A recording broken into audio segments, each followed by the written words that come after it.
Good morning, everyone. I'm here with my colleagues from the Royal Australian College of General Practitioners today. We've come here today with solutions to deliver more accessible and more affordable general practice care for all Australians. We have a plan and we want all sides of politics to support that plan.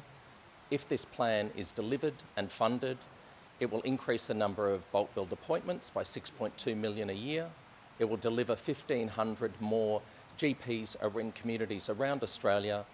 It will increase the bulk billing rates up to 85% for people who need it most, and it will halve out-of-pocket costs for people who aren't being bulk billed.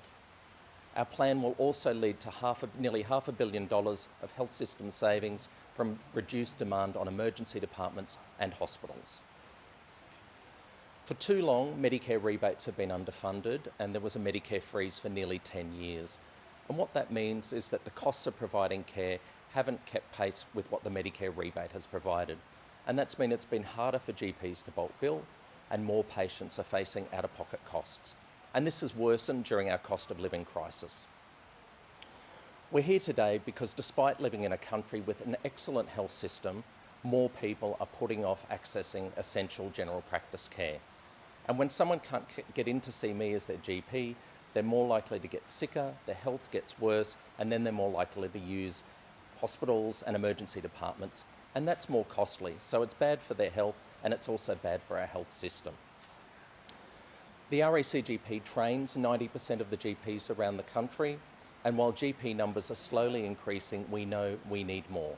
We need more GPs around the country, and within this plan, we're asking for 1,500 more GPs to start training in communities around Australia once this plan is approved. People across Australia need relief. They need affordable access to seeing a GP. There is no substitute for the quality care you get from a GP who knows you. There are two main priorities within this plan. One is about increasing access to GP services, and that involves training more GPs for communities all around Australia. And we also have a series of initiatives which are designed at increasing the affordability of general practice, particularly for people who have chronic and complex health conditions, which we now know that's the majority of Australians who live with diabetes, asthma, heart disease, or depression. And so we need to be able to provide them with the comprehensive care they need in general practice, and by better funding Medicare for long consultations and for mental health consultations, we can do that. Investing in general practice care is investing in the health and well-being of all Australia. Specialist GPs keep our population healthy, we manage chronic health conditions, we increase health prevention measures and health promotion, and this takes the pressure off the rest of the health system. Having an ongoing relationship with your GP is life-changing, and the benefits of continuity of care have been proven internationally and in Australia. Everyone needs affordable access to general practice services, and we're calling on all sides of politics to support this plan. I'm happy to have questions. Out of what you're proposing, what would you say would be the number one priority for government to look at in terms of reforms? I think there are two main priorities. One is around making general practice care more affordable, and we are asking for the government to increase Medicare rebates, particularly for longer consultations. So they're the ones more than 20 minutes where a lot of the chronic and complex care happens. Currently, Medicare disadvantages patients by not remunerating those consults enough, and that means that many patients are having out-of-pocket costs. What we've done in our modelling is we showed that by increasing those longer consultations by 40%, we can increase the bulk billing rate for those consults up to 85%. And importantly, we'll also halve the out-of-pocket costs for people who aren't being bulk billed. So currently, the average out-of-pocket cost for a 20-minute consultation is around $59, and that will drop to $25 under this plan. The government is optimistic the trend on bulk billing is on the improve. Does that match the experience of you and your members?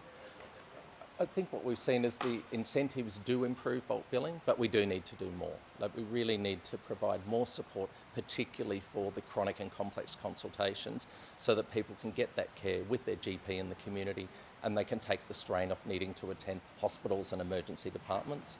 And we don't want anyone to access or delay seeing essential general practice care because of cost. Just to maybe a bit of a different point,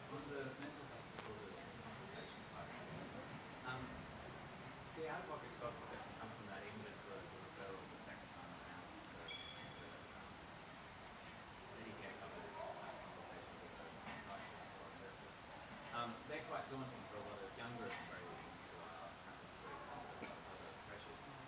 Does this modelling report kind of point to how much is being taken up by mental health resources and younger Australians in particular? We know that mental health conditions are one of the commonest conditions that general practice sees, and we provide the front door for so many Australians when they do have mental health issues.